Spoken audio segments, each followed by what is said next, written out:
I built a PC for $400 US. This is how it went. For the motherboard, I went with the Asus Prime B550M Wi-Fi, and it cost me approximately $70. The graphics card was a Gigabyte Eagle RX 6600, which cost me $150. For the CPU, I went with a Ryzen 5 5500, and it cost me $60. The RAM, SSD, and the PSU only cost me about $100, which left me $30 to get this build into this nice black fish tank case. Most of the build went according to plan, but then disaster struck.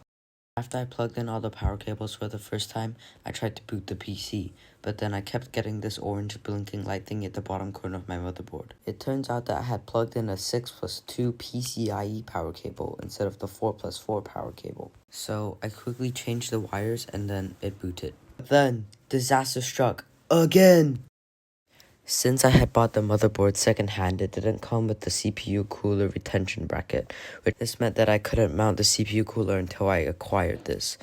So at 9 p.m. I sent an order to a shop in the city, and I sent a person, and I paid $20 for a guy to run down there and get it for me. After configuring the ARGB, it looked absolutely magnificent. This is a video of a benchmark, and it runs basically any game in 1080p.